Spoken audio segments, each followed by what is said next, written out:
இன்றைக்கு அவருடைய இந்த சிலை திறப்பு விழாவில் அவருடைய வாழ்க்கை இணையர் திருமதி பொற்கொடி ஆம்ஸ்ட்ராங்குடைய அழைப்பை ஏற்று தமிழக வாழ்வுரிமை கட்சியின் சார்பாக கலந்து கொண்டு அன்னார் அவர்களை குறித்து நினைவேந்தல் உரையாற்றி அவருக்கு வீர வணக்கம் செலுத்தியிருக்கிறேன்.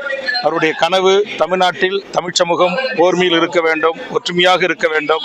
குறிப்பாக தலித்துகளும் மிக பிற்படுத்தப்பட்ட மக்களும் ஒன்றிணைந்து அரசியல் அதிகாரத்தை கைப்பற்ற வேண்டும் என்பது அவருடைய பெரும் கனவு.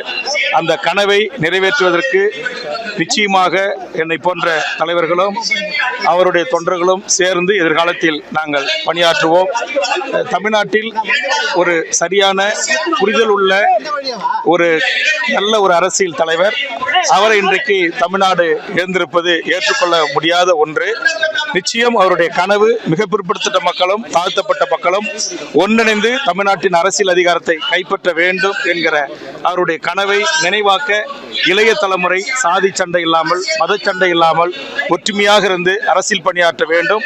அதுவே நாம் அவருக்கு செலுத்துகிற வீர வணக்கமாக அமையும் என்பதை தெரிவித்துக் கொள்கிறேன். நன்றி, வணக்கம்.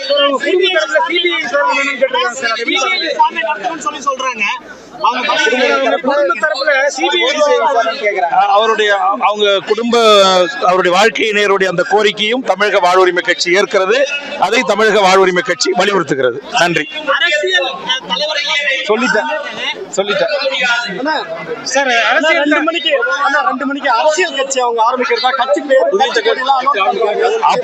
அப்படி எந்த ஒரு தகவலும் எனக்கு தெரிவிக்கப்படவில்லை. பத்திரிகை நண்பர்களுக்கு, ஊடக நண்பர்களுக்கு அப்படி ஒரு அழைப்பு வரப்பெற்றிருந்தால் இந்திய ஜனநாயக நாட்டில் அனைவருக்கும் கட்சி தொடங்குவதற்கு உரிமை இருக்கிறது. அந்த வகையில் அன்பு சகோதரி திருமதி பொற்கொடி ஆம்ஸ்ட்ராங் ஒரு அரசியல் கட்சியை தொடங்கினால் அதை தமிழக வாழ்வுரிமை கட்சி வரவேற்று என்னுடைய வாழ்த்துக்களை தெரிவித்துக் கொள்கிறேன்.